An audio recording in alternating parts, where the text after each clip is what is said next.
I was struggling, I was in a really bad place. I found out that I wasn't legally married. My feelings had died out and I was just suffering in that relationship. Islamically, he already gave me the 3 talaqs. I was desperate to get divorced, so Jav's helped us out a lot. Assalamu alaikum, good evening and welcome to another episode of Marriage Matters with me, your host, Javed Iqbal. Now, we get a lot of this. The main complaint people have with regards to their relationship, narcissism, narcissistic behavior, narcissist partners. Now, what is narcissism? What is a narcissistic personality? What is the behavior? What is the traits? And more importantly, what can you do about it? To discuss all that and a lot more, we're joined this evening by Warisa, who joined us a couple of weeks ago, and I'm glad to have her back. Warisa, can you hear me? Walaikum salam, Warisa. I can't, unfortunately, hear you at the moment at all. The line's gone completely quiet. Can you hear me? I can hear you absolutely fine. I still can't hear you, unfortunately. Right. I'm not sure. We're going to have to wait until we get Warisa back. But at the moment, obviously, I can't communicate with her. Narcissism, that's what we're going to discuss this evening. Personality traits, what it is. Usually, narcissists are self-obsessed. That's what they say. It's just about them, nobody else. They don't have empathy. They don't have sympathy. They don't have any feelings. They disregard what you're saying, your concerns, what you want to do, what you want to say. It's completely disregarded. It's about them. It's about me, me, me. Now, we get a lot of people coming through our doors and say, I'm married to somebody who's a narcissist. I try to speak to them. They completely ignore me. They shut me down. They tell me everything's my fault. Everything becomes about them. Every argument that you have is about them. It's not about you. It's not about your feelings. It's not about how they made you feel. It's about how you're making them feel. So they will say, no, but look what you've done. Look what they won't self-reflect. They won't go inwards. They won't think, hang on a minute, maybe I've contributed to this. Maybe I've done something to make the other person feel like this. All they'll be concerned about is themselves. That's what narcissistic traits, that's what narcissistic personalities tend to bring to the table. Now, we were going to discuss with Warisa more. She obviously seen this in her professional life and in terms of obviously what she does. Right. Warisa, can you hear me now? I can absolutely hear you fine. You can hear me? Yes. Warisa, can you hear me? Can you hear me? Right, Warisa, explain to us, what is a narcissistic personality trait? So the traits of somebody who is a narcissist, it basically contains a lot of behavioral patterns that you need to look out for. So like you said, it's somebody who doesn't have any empathy for other people, somebody who's quite selfish, someone who wants the world to revolve around him or her, who loves being in control, who loves power, and who loves to always feel that he or she is always right and others are always wrong. And this kind of person may come across as somebody who's really charming, somebody you can trust, someone who comes across as really approachable and friendly and down to earth because they're really good actors. But those who become victims to these people are the ones who realize that behind closed doors, they are actually totally different to what they portray like. So, for example, they may come across as somebody that you can trust, but only when you start to get to know them, you realize that you can't really trust them because everything you say or do will be used against you at some point. And like you said, they're quite selfish. They don't really care about the needs of other people. They're quite preoccupied with thinking about themselves, their needs, their wants, their wishes, their desires.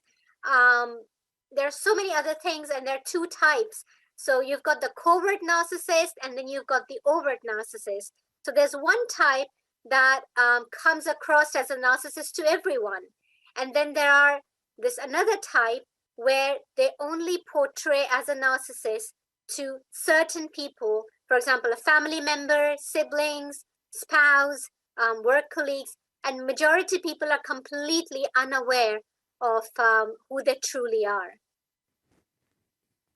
Right. That's very interesting. Now, in terms of the narcissistic personality, is that something somebody's born with, or is it something that is developed over time and something that the narcissists themselves can control and contribute to? So where does the actual narcissistic personality inherently come from? Again, it goes back to childhood. It goes back to how this person was raised, what kind of environment this person was raised in. Often the role of the caregiver or the parents and the attachment that this person had with his or her caregiver or parents comes into play. So instead of saying whether it's genetic or somebody's born with it or something you develop over time, so these are traits that are formed as a person is growing up. And often things like in your childhood, if you were never said no, for example, whatever the child asked for, the child was given. They learned that they can cross boundaries, they can throw tantrums, they can get whatever they want, and they don't get used to hearing the word no. So when they form relationships as an adult, they're used to that, having their way. They want everything to be according to their wishes, and they don't consider other people's needs and wants. So there are loads of elements and lots of theories around it, but it's something which develops over time. And it's you have to look for a pattern in their behavior. And to suss someone out, whether this person is a narcissist or not, you really have to kind of spend a lot of time with them to truly figure out whether they are a narcissist or not, because they can't really wear a mask for long. In a few weeks or a few months' time, in a relationship, you will gradually kind of figure out that this person has these traits, because they can't pretend to be like a nice person all the time. And this is why when you come across a lot of people who are in authority or are powerful figures, it's really difficult for the general public to believe what the victim has gone through, because these people are really good at portraying themselves as nice people. But those who have been affected by them know how evil they are. Right, I completely understand what you're saying. I mean, just in terms of, obviously, the way the Muslim community, the South Asian community work is pre-getting married, there is going to be a period of courtship, of getting to know each other. Now, is there any way of calling out a narcissist or getting to know that this person suffers from a narcissistic personality disorder in that courtship period? Or do you think that the narcissist is good or at covering during that period, and you will only get to know them post-marriage? So I guess my question is there any way of catching them out, for want of a better word, during that initial courtship period, rather than it then go to marriage, and obviously then, you know, it goes downhill from there? So how would you actually advise somebody to, I would say, test whether this person is a narcissist or not? There are certain red flags that one has to look out for. And there's a classic pattern when it comes to their behavior. It starts with the love bombing phase, where the narcissist is going to put you really high on a pedestal, treat you like you're the most important person in their life, bombard you with flattery and praises, and make you feel really special, bombard you with gifts, you know, flowers and chocolates and what have you, make you feel that you're the only person that they truly want. They'll say certain things like, you're the one I've always, made dua for, or you're the one I've always wanted, or I can't believe how lucky I am to have you, you know, things like these. So the other person feels like, oh, they're really lucky, they're really special, and this person truly values me and appreciates me. But that's the first phase. So what you need to look out for is how fast is this person moving during the courtship period, because they are not that patient. You know, they want everything to move really fast, because they know that before you truly find out who they really are and they back out from the relationship or engagement, they really want you to kind of believe in them, trust them, so that you can quickly fall as prey. And you know, the term that we use, baiting, it's like when you when you go fishing and you put the bait, that's exactly what they do. So they're going to throw things which will earn your trust. They'll make you feel like they are genuinely concerned about you, your well-being, they truly love you, and they'll agree with everything that you say. And another pattern that they show is mirroring. So for example, if you say, oh, I love taking long walks in the nature, or my hobby is to do painting or reading, they'll be like, oh, really? You know what? I love going into forests and park and going for long walks myself. I love nature, and I love painting too. So basically, they're going to mirror you. They're going to say everything that you want to hear. And they're going to observe you and find out what you like, what you don't like, so that they can say things accordingly to win your trust. And then after the love bombing stage, the next stage is when they kind of start ignoring you or start manipulating you, controlling you. Because psychological manipulation is the tool that they use to keep you in that relationship. That means they'll make you feel guilty. There'll be times when you feel that you're going crazy, or they'll kind of gaslight you in the sense that whatever you say, they'll be dismissive towards you. They will say things that will make you feel, that will make you kind of lose your confidence, your self-esteem. You'll be constantly apologizing to them because you'll be made to feel guilty for things that you haven't said or done. So from one phase to where they give you so much of importance and they'll tell you that, oh, they love these things about you, suddenly the same things that they loved about you, they'll start hating about you.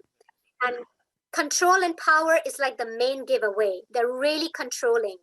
And this is where coercive control comes in, because that's how they keep their partner or prey under their control. Brilliant. Warisa, thank you very much for that. We'll continue talking to Warisa after the break. There is a couple of things that I do want to ask Warisa. Mainly is how do you, if you can, fix a narcissist, which we get asked a lot. We'll see you after the break. Stay tuned. Take care. Do you need help with your marriage? Do you suspect infidelity in your marriage? Are you struggling to gain the truth over a matter of concern? Whatever the concern, we're here to try and help. Email us for free support today at marriagematters@britishmuslim.tv.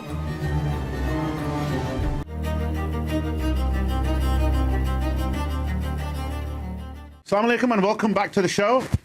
We were speaking to Warisa. We're now going to carry on speaking to Warisa about narcissism, narcissistic personality disorder. So Warisa, you still there? Yes, I am. Brilliant. So I was going to ask you, before the break, you were talking a lot about, obviously, the initial courtship and what they say and how they act with you and the mirroring and absolutely everything, which, we've seen. Now, what I want to ask you, and I think a lot of people out there probably thinking the same thing, is how do you tell the difference between normal courtship and, as we probably all know, and a lot of people watching, in the initial stages of relationship, everybody's very loved up, they're very sort of happy, and they want to see each other all the time, and they almost, to ingratiate themselves or to, sort of get closer to the partner, they do mirror them, and they say, oh, do you like this? I also like this, and let's go here and let's go there. So how do you differentiate between a genuine courtship and then that of a narcissistic personality? I mean, is there a time frame? Is there things you need, like I said, the red flags, is there anything you need to look out for that? If you can delve into that a little bit deeper. So in order to understand what it's like to be in a relationship with a narcissist, you first have to understand what a healthy relationship looks like. So a healthy relationship is where things are consistent, right? So if I say I love you, I care for you, then I'll be consistent in what I say and what my actions are like. There will be like, it will be parallel.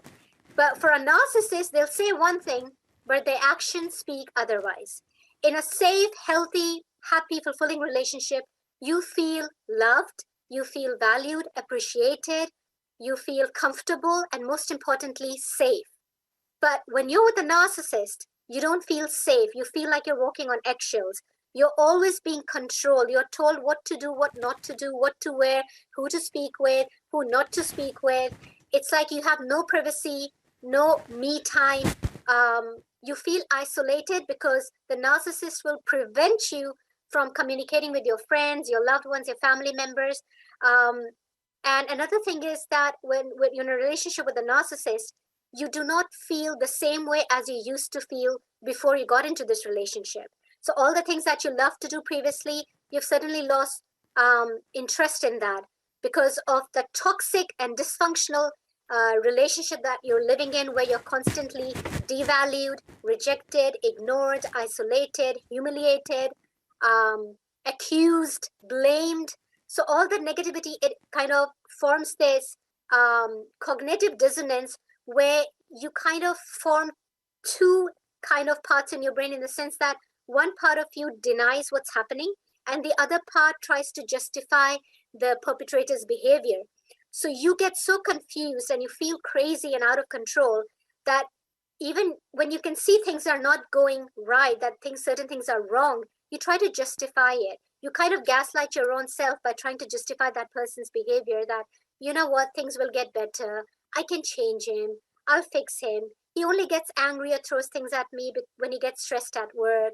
Or, you start kind of gaslighting your own self. And this person will even try to hide your relationship with him or her. Whereas a healthy relationship, there is nothing to hide.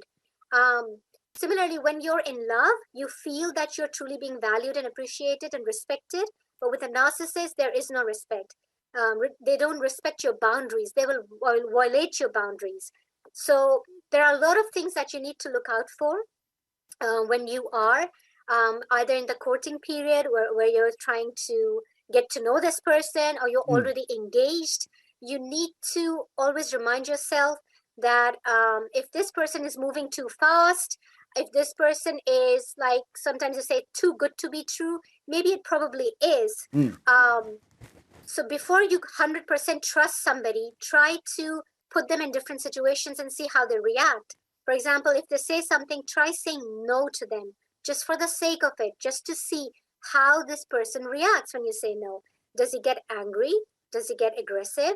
Does he or she get violent? These are some of the ways you can test the person, because they will be testing you to see whether you are the ideal candidate who can be easily manipulated, easily controlled, easily possessed.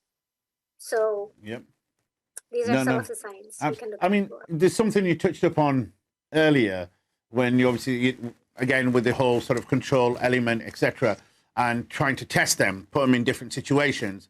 But in terms of the sort of narcissist taking over you and sort of controlling you, does that, when does that actually then take hold, in the sense that obviously they're getting to know you, you're getting to know them? At what point does a narcissist's mask fall off, and that's when they're truly in control and they're truly in charge of everything? Or is it more of a incremental increase to that point where, like you said, you no longer know who you are, you're not talking to your family, etc.? And how can external people help? So let's say if your family are noticing these things, they're telling you these things, your friends have started talking to you and saying, listen, you don't come out with us anymore, your family, your mum, dad is saying you don't call us anymore. Yes. What should the person do? Should they take heed of that and actually maybe look around and think, maybe I do need to start listening to my family and friends and not just this person who is in complete control of my life? So one of the unfortunate things are that not everybody understands. In fact, most people don't understand what it's like being with a narcissist, because explaining to an outsider, a family member or a friend or a work colleague or a neighbor, what it's like living with a narcissist is like explaining to somebody who's colorblind what colors are all about. You have to be in that situation to understand, because the way they manipulate you psychologically, it's not necessary that there will be physical abuse or sexual abuse going on. It's just the control, the overall control that they have on you, and the manipulation that comes along, and the degradation that comes along, and the cycle that continues. For example, the first stage is the idealization stage, where they'll make you feel like you're the ideal person on earth. You're the one for them. We're like soulmates, twin flames. You're made to feel so special. And then after the idealization phase comes the devaluation phase, where they kind of ignore you, isolate you. You're trying to have a conversation with them, and they'll just kind of stonewall you, like, I don't want to hear, I don't want to talk about this, or just leave the room. And they'll kind of discard you. Is where, that sorry? some people even ghost you, like don't communicate with you at all, act like you don't Right, exist. just to stop there, so just something you said earlier is obviously post that then. So once they're in fully in control, they start sort of ignoring it. Do you think that is, in your professional opinion, is that because they've got you, they've possessed you, so they don't need to impress you anymore. They don't need to. You're my property now. Yes, I can do whatever I want. I can do anything as I damn well please, Yeah. and you can't do anything about it because nobody's going to believe you. Yeah. So by that time, the sort of takeover is complete. So the actual takeover by then is complete now. So you've got nowhere to go. You're kind of boxed in. Now, Yeah, you're stuck. one aspect of this, which we get asked a lot, and a lot of people, there's been debates, etc., and it's the last sort of aspect I want to touch upon, is can you, how do you, and is it possible to ever fix a narcissistic personality? We get that asked a lot. So if you, in your professional opinion and in your experience, if you want to tell us about that. You can never fix somebody who doesn't acknowledge that they're broken. You can never change someone who doesn't acknowledge that there is something wrong with the behavior. You can never resolve an issue if the person who's creating that issue is in complete denial. These people know exactly what they're doing because they can choose who they want to target. They can choose where to be nice and friendly and humble, and where to be really mean and bully, where to be a bully and like extremely controlling and possessive. So to say that you can fix someone is the biggest lie you're going to tell yourself, because the person you are trying to fix, and even the Bible says never marry a man to reform him, because this person doesn't want to be fixed, because for them, they are perfect. There's nothing wrong with me. And if you try to explain to them that they're causing a problem in the relationship, or the problem is stemming from them, or you're getting upset or, hurt by their behavior or the things that they do or say, they will just turn around and blame everything on you because they love projection. So if you say to them that what you said was pretty spiteful or hurtful, or what you're accusing me of is not true, they will twist and turn and put it on you that you're accusing them. You're being suspicious of them. You don't trust them. So you can't reason with them. You cannot fix them. You cannot change them because they don't want to be changed. And this applies across every single person who may be a difficult person. If they don't see the problem, you can't fix it. So even if they go to a therapist, for example, for a marriage counseling or what have you, research suggests, and we've got enough statistics to prove, that narcissists are the most difficult people to treat, the most difficult problem to be resolved, because they don't see it as a problem. Right. For them, the problem is everybody else. Yeah. But So there's no sort of self-reflection. There's no inner dialogue. There's no sort of let me look at myself first, and then maybe if I can see what's wrong with me, I'll acknowledge it. But then the issue is if they admit there's a problem, they need to acknowledge it and they need to confront that. And then sometimes they don't want to do that. So essentially what you're saying is that if you're married to a narcissist, it's a bit of an end game. There's no fixing them. There's no reasoning with them. It's basically a brick wall. Exactly. Last thought. What you can do to protect yourself and your sanity and to look after your own well-being, whether it's mental or physical, because often people who are living with a narcissist, they end up with chronic long-term medical conditions or adrenal fatigue or long-term, terminal illness, even because of the stress and anxiety and depression that comes along. What you can do is set boundaries, because what they love doing is crossing the boundaries that people often set, because they know that this person won't be able to, hold on to the boundaries that they are setting. So I can easily manipulate them and get my way. For example, if the person says, no, you can't stop me from meeting my parents or my siblings, I will meet them. And they say, no, you can't. And they say you can't. And you're like kind of give in to their, whims or tantrums. Yeah, then absolutely. they know exactly who they are dealing with. they know that this person is quite weak. Unfortunately, we've run out of time. Thank you so much for coming on the show. I hope you've taken a lot away from this, and inshallah, we'll see you on the next episode of Marriage Matters.